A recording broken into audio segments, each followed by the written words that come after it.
a dark subject today, but, equally as important, very, very dark subject, because I'm talking about the sort of, what else can one call it, the massacre that's going on in both Benue and as well as Plateau State. So much so that the president has given marching orders to, security elements to make sure that they come on top of this situation.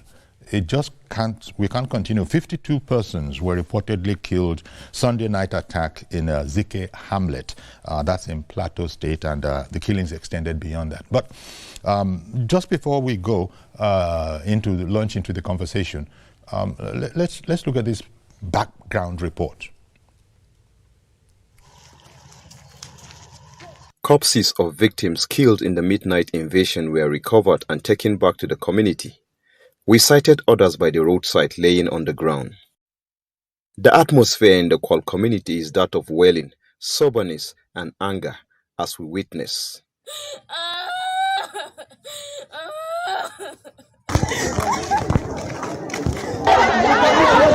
The assurance given by the National Security Advisor Nuhu Ribadu that the attack that killed over 60 persons in Bokos weeks ago will be the last to be experienced in the state has been altered.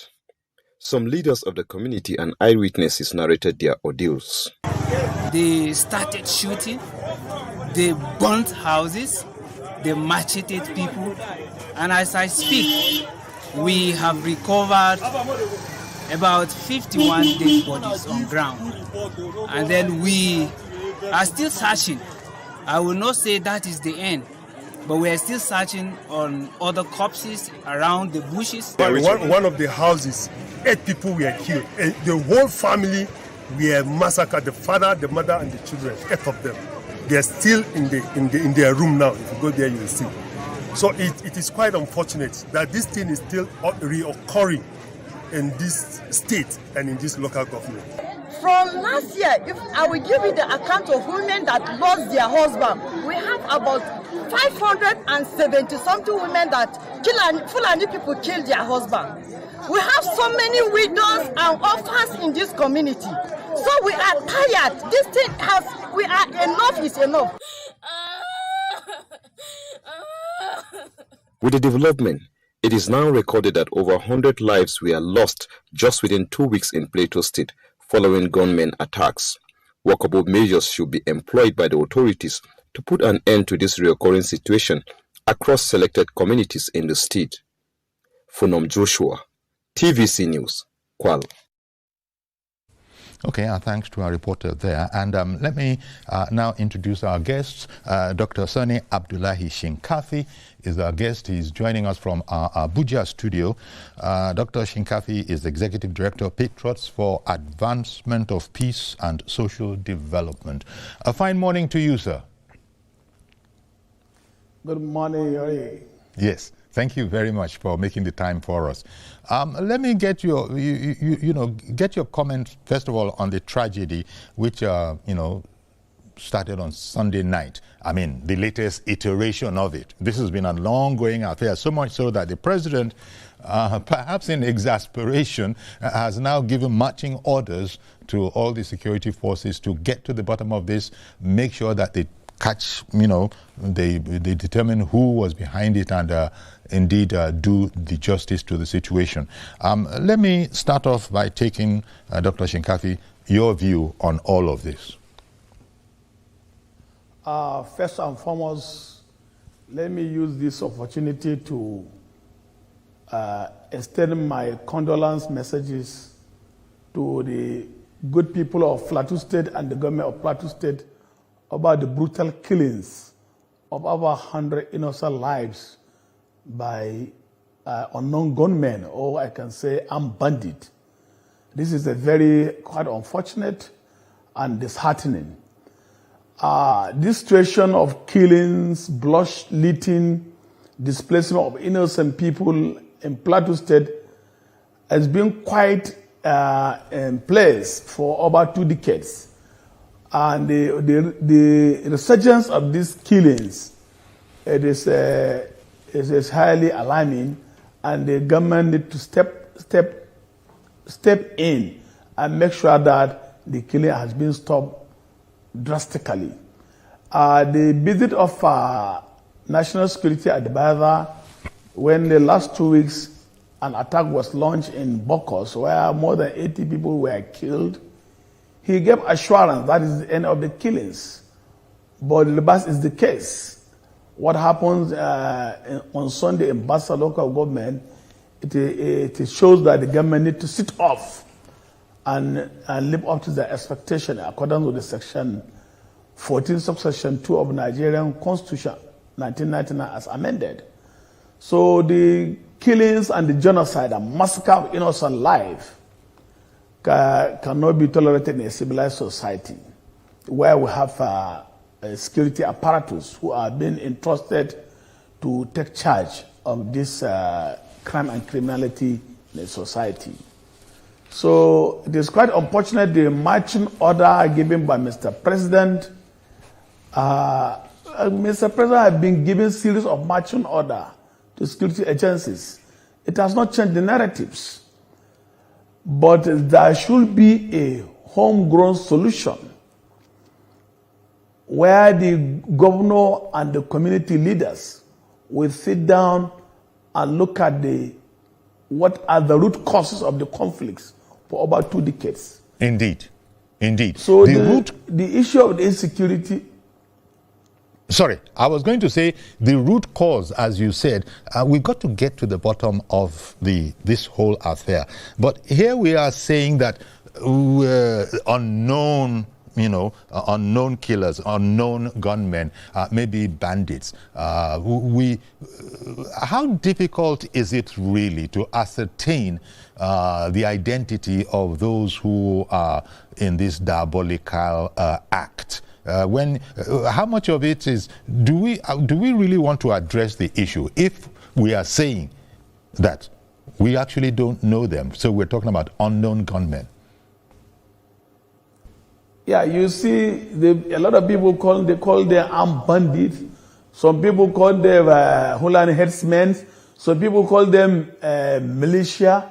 Some even call them Boko Haram and ISWAP.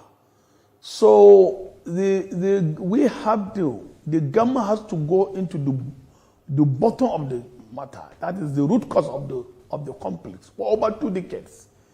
If I can refresh your memory, in 2004, President Obasanjo declared state of emergency for 6 months, while he suspended the governor and legislatures and bring an army general, Mohammed C. Ali, to take over the mantle of the leadership of the state, and where the security has been restored for the period of 6 months. A lot of people have condemned the act, but the issue of killings and the just riot, which has taken place in around that period, has now bring a restored peace in the state. But what we are saying, the issue of conflict in Plateau State is different, is highly dimensional. For if you look at the other places, looking at the Plateau State is a mini Nigeria, where you have more than 50 ethnic groups, and the root cause of the conflict, it comprises of ethno-religious crisis, herders and farmers crisis, indigenous and settlers or outsiders crisis, political and economic reasons, illegal mining, and a lot of root causes. So all these root causes must be addressed. All hands must be on deck.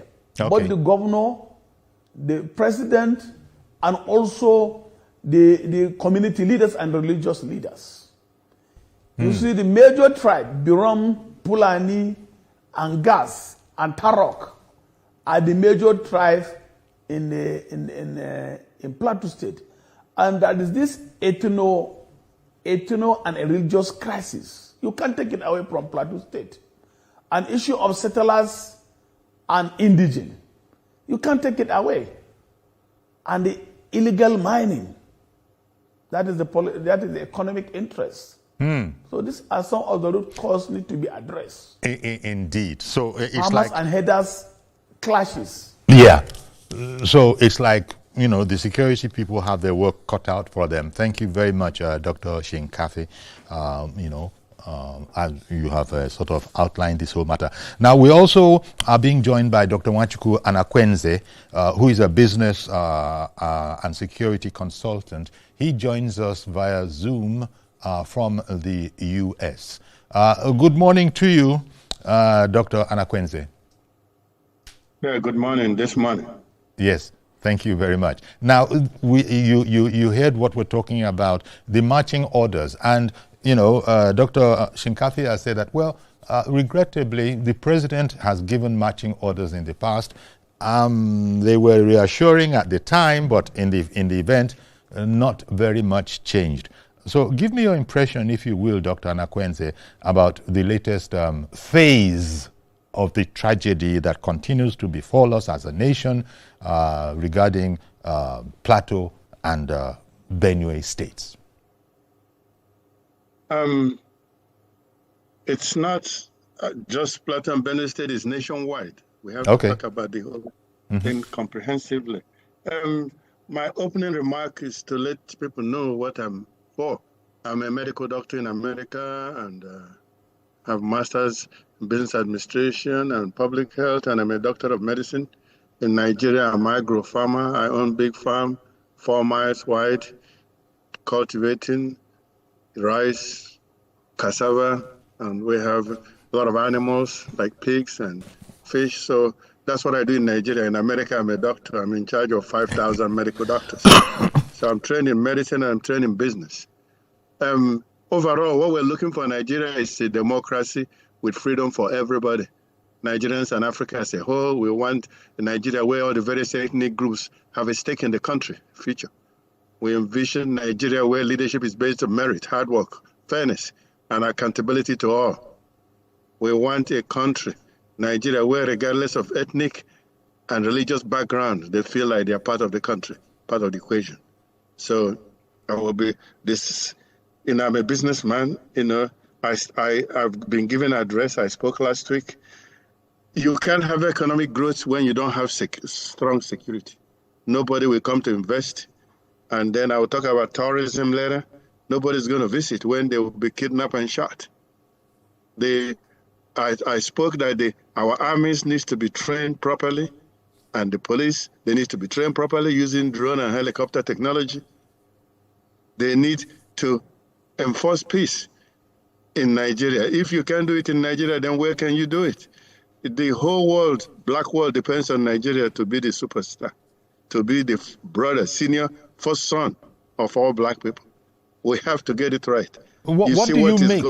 What do you make? I beg your pardon, doctor. What do you make of the fact that we are saying that these are unknown gunmen? We don't know who the culprits of this tragic incidents are.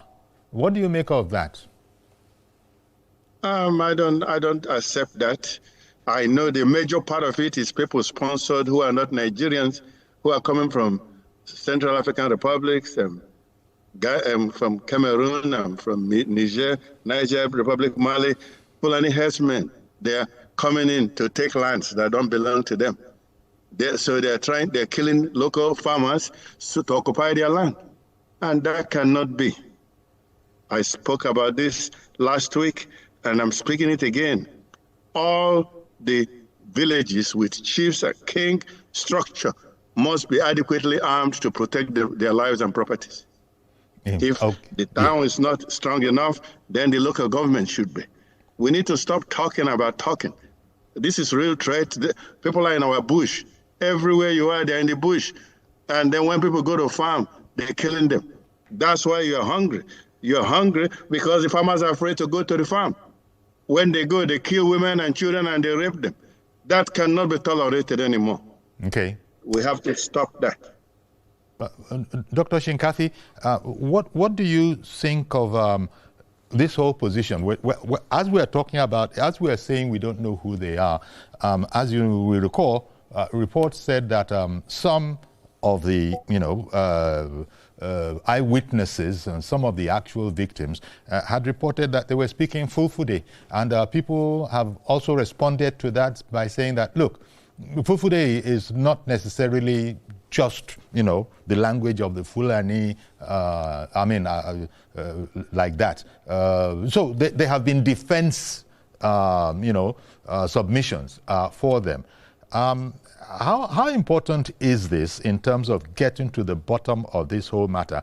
And if you will, Dr. Shikafi, maybe there was a time we were talking about these ranches, that we had to stop this whole matter of, free ranging of cattle.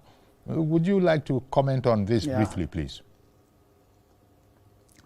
Yeah, you see the issue of labeling them unknown gunmen is a slap to the internal security intelligence gathering.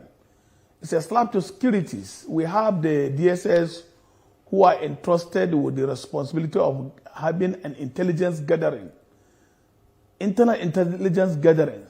So for anybody to be calling the unknown gunmen, it means the ongoing spaces in the rural area. There was no anybody representing either security agencies or the government or the community.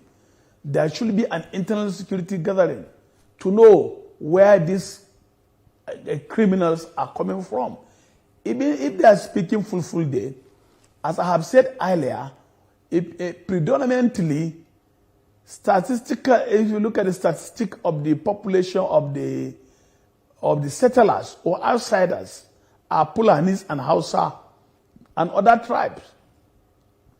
Most of them are predominantly, the outsiders are Muslims, and some of them are Fulani and Hausa Fulanis. So anybody can speak Fulfulde, whether they're Fulani from Adamawa or from Jos or from anywhere, can speak Fulfulde. But what we are saying, that is failure in this internal security gathering. Because if the DSS have stood to their assignment, I think they are in a good position to give an internal security gathering to the action agencies. Then the action agencies will now act.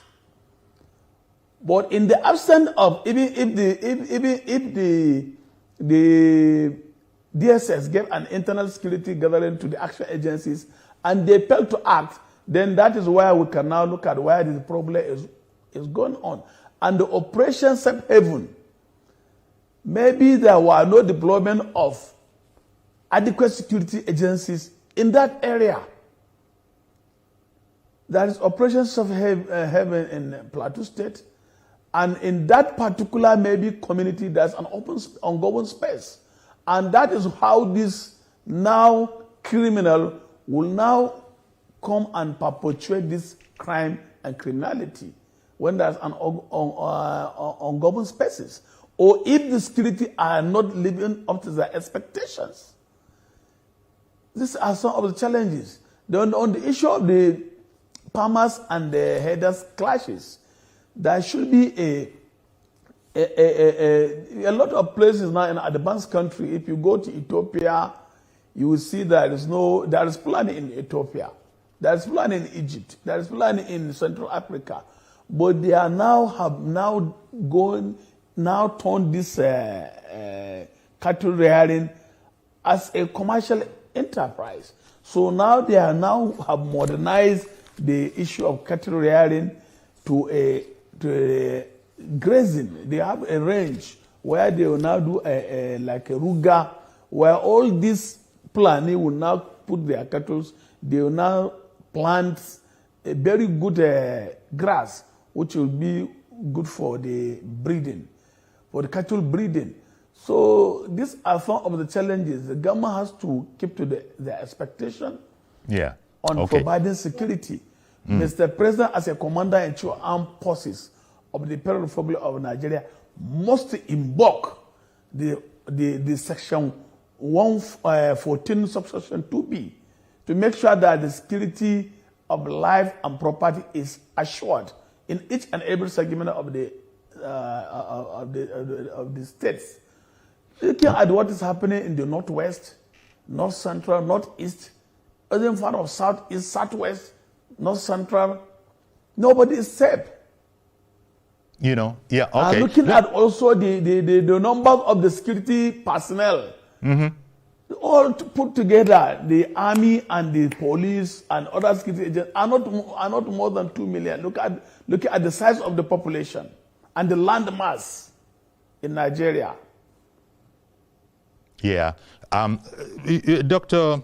Anakwenze, as you might realize, the Ruga, arrangement that was spoken about, it hasn't gone down well, I believe, with Fulani herdsmen, simply because it's not their tradition. I don't think it's any more complex than that. That, look, they are used, I think it's been going on for maybe hundreds of years, at least definitely for scores of years, where, they're free-ranging, they're traveling with their cattle, and this has always brought strife because, they follow water routes and they follow feed routes. Can you speak to that? Because some reports I have heard have said that, look, this is not the way we do our thing. And this modern thing, this newfangled thing that is coming about in 2024, 2025, or as far back as maybe 2022, 3, when the idea of Ruga was muted, the Fulani herdsmen don't like it, simply because it's not part of our custom. What can you say about that? Regarding that, I have said my own idea is this, that those cattle should be raised in the north, like in Kano. That's why I said the train should connect all the state capitals. Train should connect all the train capital in Nigeria. Overnight, you ship them in the train. They arrive in all the capitals in the morning, and they're eating. Nobody will tolerate anybody coming and going through somebody's farm because you don't like it. You don't want doing it a different way. No, people who have farms like me don't want anybody coming and eating my corn and my yam and my pineapple and my rice. We don't want it either. So we have to work out a solution. A solution is for them to be raised in the north. I went to the north when I campaigned. They have huge land. They have so much land, 3 times or 4 times more than the south. They don't need southern land. They have so much land, you will drive and drive until your eye goes blind. So we can help them irrigate the land, grow the grass, raise it there, move it by train to where they need to go. We like cow. We are not against cow, but we don't want somebody raising cow, raping our women, killing our people.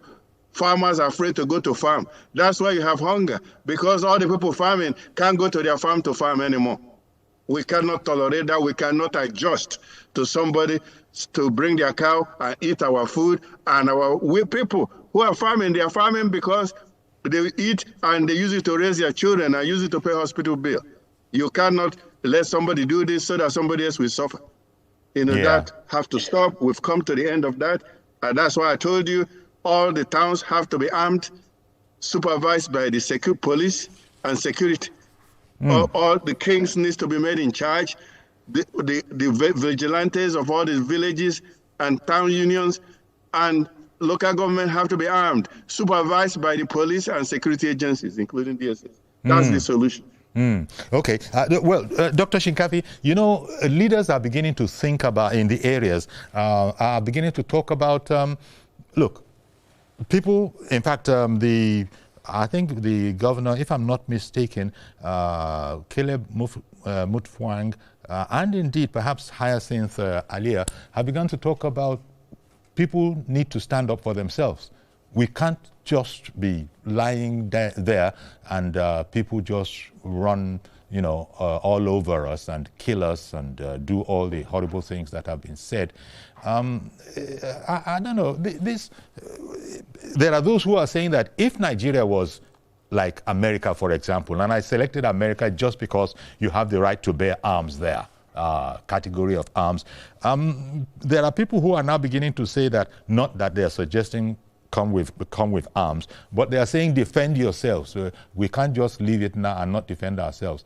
I've even heard, the former way back Chief of Army Staff saying that we need to defend ourselves now. As we are speaking,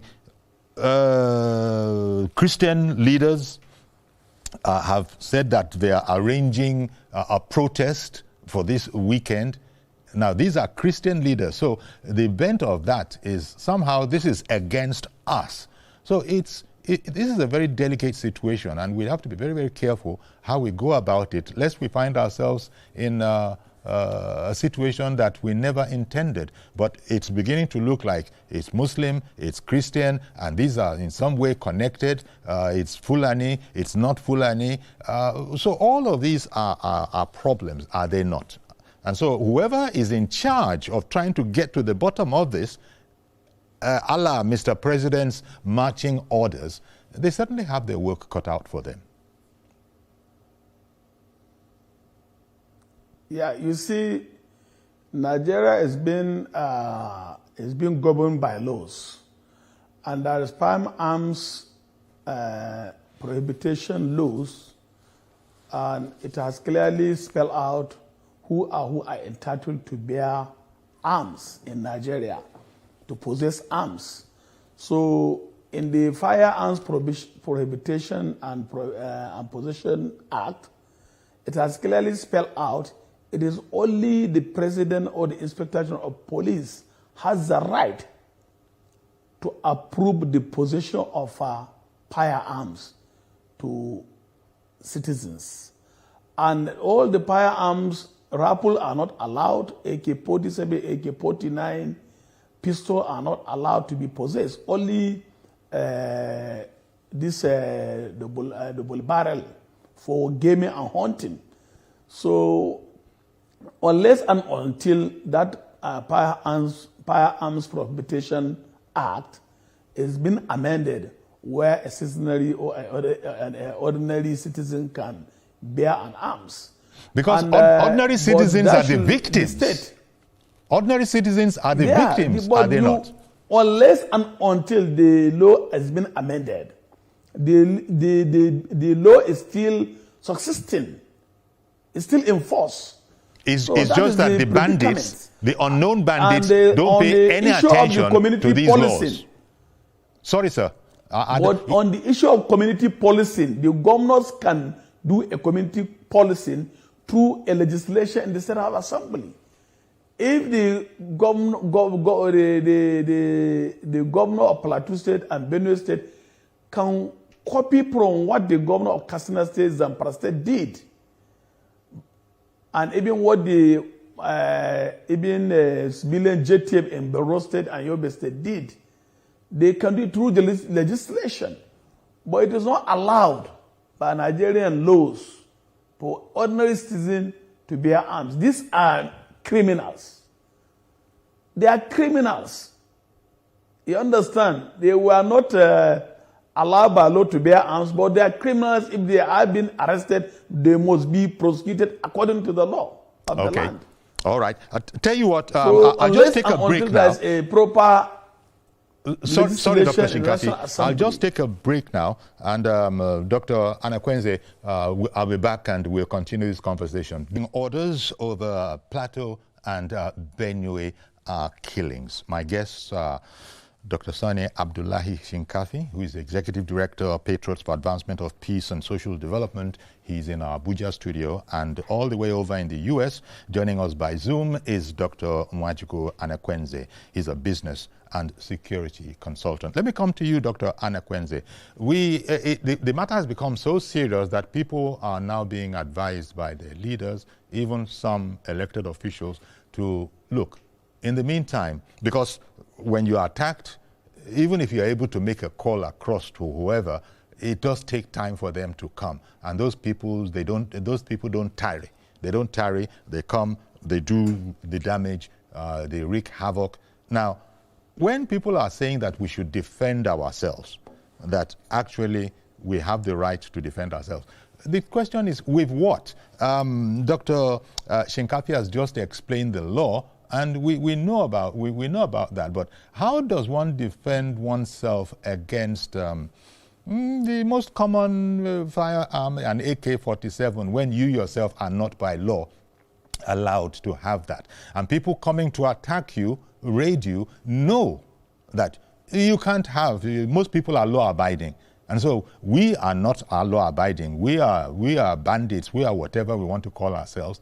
So we can go to a community with a high percentage of surety that they can't defend themselves. They're going to be helpless. So going to this question of we need to begin to defend ourselves, my first question is, how do we go about that? And Christian leaders, in Plateau have announced that they're going to be, holding a protest this weekend. They've asked people to come to church in black, and after some time they come in white and they come in red, all of which are symbolic. So people are really trying. Give me your thoughts on this. This whole question of we must defend ourselves. How? It's been done in certain parts of the country already. I want to start by telling you that all those Fulani herdsmen that are killing women and children, they have AK-47. The law that's being cited is in the book, but they come all over the country with AK-47. You have to be a fool to sit down and don't do something when somebody is coming in and killing women and children and raping them with AK-47. You have to find a solution to that. The solution is to defend yourself. With what? With what, sir? Wait. I haven't landed.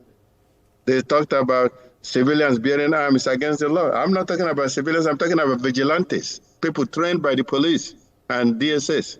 That's what I'm talking about. And where I'm from is we have state assembly pass the law all the time. Most of the towns in where I come, Anambra, we have vigilantes. They work with the police. A lot of time they are the one protecting the police. A lot of time when these criminals come, the police run away. The vigilante are the one that steps up and defend the police station from being burned down. It's already been done. Through the state legislature, they pass law that creates vigilantes. I'm not talking about civilians. I'm talking about trained people by the police, trains them. Mm-hmm. There's nothing wrong with that.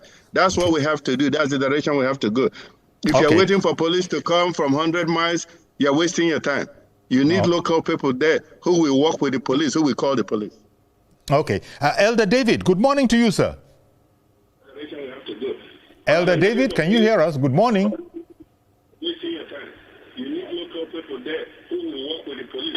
Elder David, can you hear us? Good morning, Jory. Thank you very much, sir. Good morning, sir. You've got to lower the volume of your TV set. Elder David, please mute the volume of your TV set, Elder David. I'm hearing you, sir. Good morning, sir. I'm hearing you. Yes, but... I'm hearing you. Are you hearing me? Well... I'm hearing you. Make your TV set volume low. I am hearing you, sir. Okay, continue, sir. Go ahead, please. Go ahead, sir.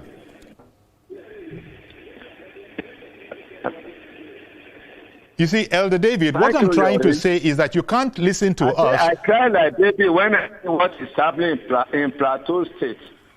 Yes, because though this problem started with Daddy and Mato, I don't know. The best way to live in the north is Plateau State. In fact, what is happening there, I pray God will actually intervene of what is happening there. It's the same thing with Benue, which are Benue Plateau State. These people killing people, are they freed from up? When we are talking of Fulani herdsmen, if only Fulani herdsmen that are actually involved in all these things, it's a question we should ask ourselves. Let us be very truthful. There are other militants in all those places too, because of land.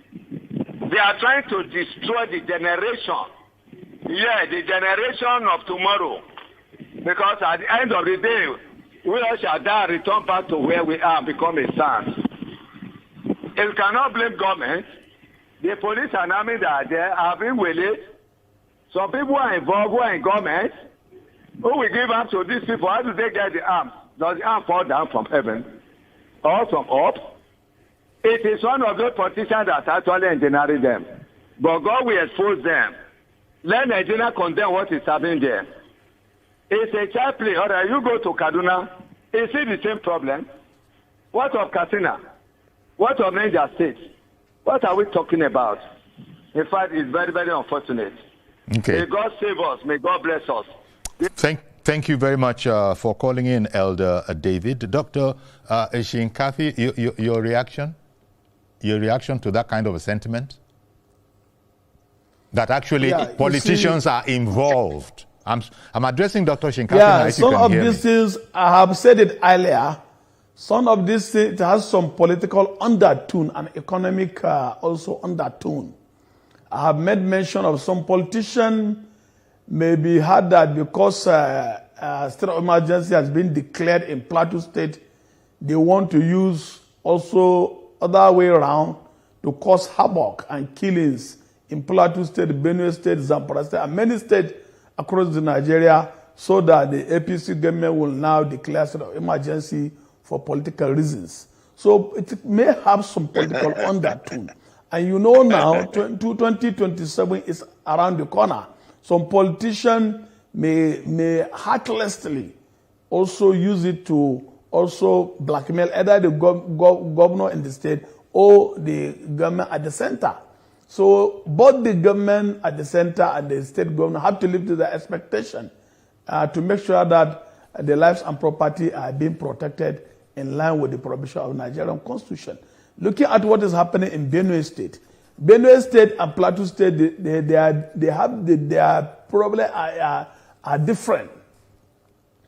Benue State is the issue of farmers and herdsmen and often grazing and armed bandit and cattle rustling. Then on the issue but in Plateau State, the problem is more complex and more compounded. I said it earlier. There's issue of settlers and the indigenous. The issue of settlers and indigenous, there should be a constitutional amendment to amend the section of the Constitution by a person to be a citizen of a state should be by residency, not by indigenous. So that issue of settlers and the indigenous is one of the root factors for more than 5 decades in Plateau State. Then the issue of religious.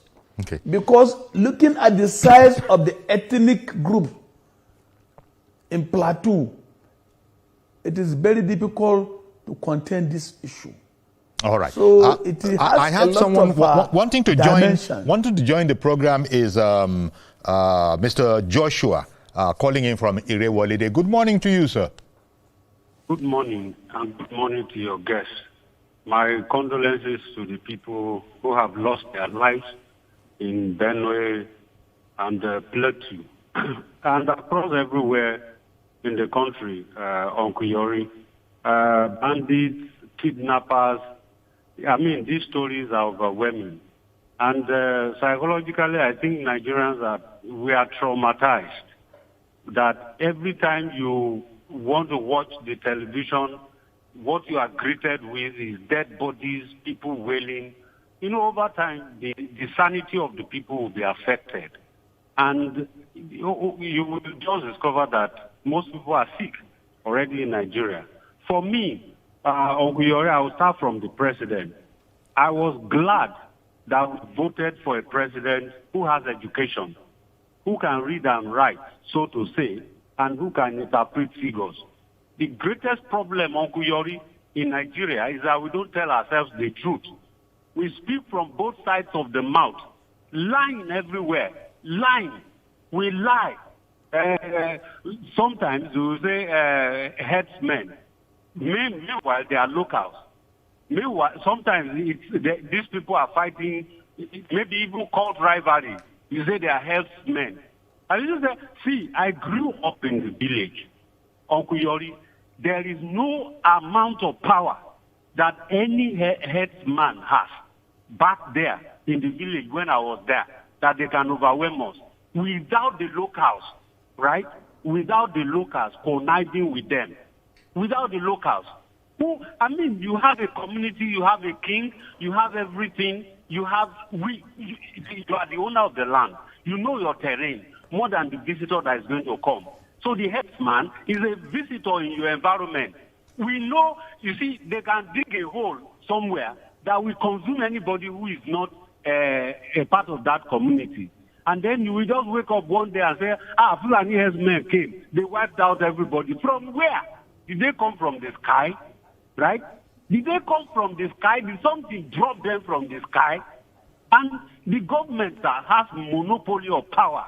The government has power in the air. The government controls information. Government controls guns. Government controls everything. Who is more violent than the governor? Please, Mr. President, we voted for a man who has education. We voted for a man who can interpret figures. We voted for a man who cannot be deceived by somebody who is clever, telling him to go here and then the road is the other way. The president should rise up and behave like an academic person. Somebody who's an accountant, a mobile, someone who works in mobile. Like the world is at his feet. When Tinubu was in mobile, he was there, he deployed technology to run the system there. You can't even enter mobile from security. You can't enter that place. You're as far back as 1991 or 92, right? You can't enter mobile. Their security is so tight. The president should do something about this nation. What is all these ragtag people going, jumping up and down and dominating your nation? And we are not ashamed. We should tell ourselves the truth, Uncle Yori, and take care of this problem. Thank you, sir. Thank you very much for calling in. Pained Mr. Joshua calling in from Irewolide. Most of the country feels that particular way. And to come back to you, Dr. Anakwenze, you said that, you said it before, I believe, I hope it is your turn, because I'm alternating between Dr. Anakwenze and Dr. Shinkafi. And the point had been made that, look, investigate this matter, look into, just like Mr. Joshua just said, it's going to be very difficult to be overwhelmed by visitors if there is not collusion by, people of your own house, like the enemy within.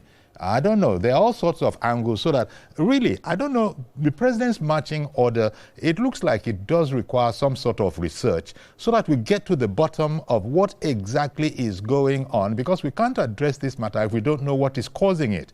And so far, we're not being plain. We're not speaking plainly, I don't believe. That's the former speaker alluded to that. So how easy do you think it's going to be for us to, indeed, as Mr. President put it, obey the marching orders that have been given us? Anyway, like I said, I know I was talking about the Fulani herdsmen, which is the most dangerous. We know we have locals. We have locals who kidnap people too, who do things, but we're able to crack down on them. If you look at Anambra State, the villagers know who they are, and the governor have a team of army, police, vigilantes. They are going after them, tearing their houses down, taking their hotels down, their own hotels. They have houses, they are tearing it down, they are chasing them, they've run away from Anambra State and they went to other states. That one we can deal with. We know who they are, the villagers know who they are, and they tell the government, the army, the police, the vigilantes work together, and they run them out of town. That one is easy. But the harder one is somebody with AK-47 living in the bush and striking when you sleep. That's what's more dangerous. It is. Dr. Shinkafi, as he said, this is the big problem. The caller who called in from Irewolide, Joshua, his first allegation is that we simply don't want to tell ourselves the truth. Well, I don't need to say anything more about that. Insinuated in that remark is that we're not being plain, and so we're just going to be going around in circles. It's different if you were to say that investigations have led to the, to the revelation of the fact that this person or that person was in charge. And as the president seems to want, we will visit those people with the full weight of the law. Do you think also there's sense in those who are saying that we don't want to go as far as that? Let it be a bit more obtuse, a bit more, intricate. We don't want plain yes or no. No, you see, there is an enemy within, as what the caller have said, because most of these attackers or invaders had their informant within the local communities who gave them valid information on the community and how they are going to also strike in the community. So these informants are more dangerous even than the invaders or the armed bandits. Because some of these informers are enemy within. They provide vital information, whether security are in social place or in social place. And also some of these informants are even logistics suppliers. They supply arms and ammunition to the hideout of this armed bandit or militia. Some of these informants also are aiding and abetting them in sewing army, police uniform, fabricating arms, supplies, ammunition, and many other things. So some of the locals are accomplices in this crime.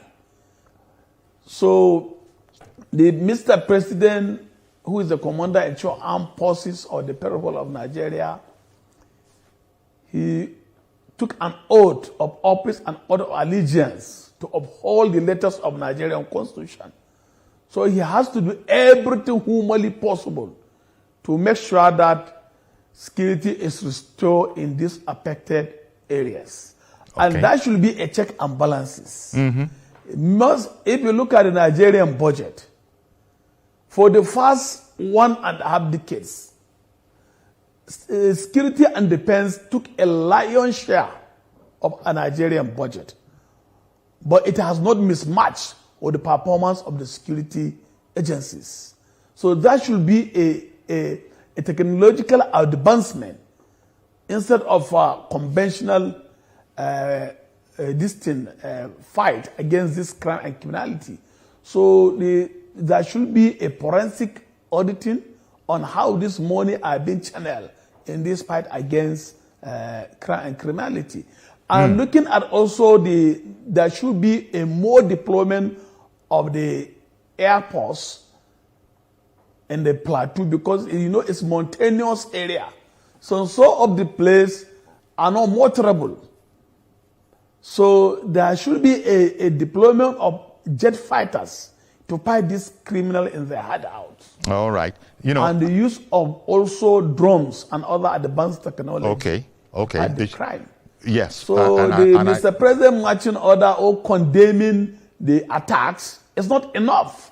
All right. The Nigerians are tired of hearing Mr. President condemning attacks, giving marching orders. Buhari have been giving this marching order. Jonathan gave marching order. Tinubu gave even marching order saying he wants crime and criminality to end December 2025. Yes. But it has nothing to write home about. Well, okay. Well, we're gonna have to leave it here, really. I want to thank you very much, Dr. Shikafi. Of course, there's also an economic aspect to it, because food, I think it was Dr. Anakwenze who had said that, I have made mention of economic aspect of it because of illegal mining going on in Jos. Exactly. Well, as I said... Yeah, and the governor has suspended all mining activities. So it may be diversionary. Well, we've run out of time. Dr. Anakwenze, did you want to add a last word, because we got to go now?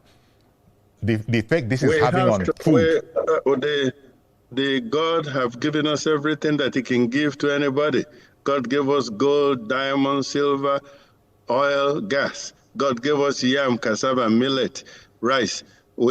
God gave us rain 9 months in a year. God have blessed us more than any people in this world. We need to invest in our young people, youth.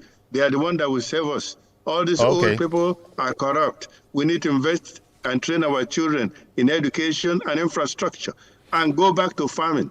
All right. I'm afraid we've completely, so sorry, Dr. Nwachukwu Anakwenze, we've completely run out of time, but I do want to thank you for joining us via Zoom, as I do thank you too, Dr. Sonny Abdullahi Shinkafi. Thank you, gentlemen, for coming on our program.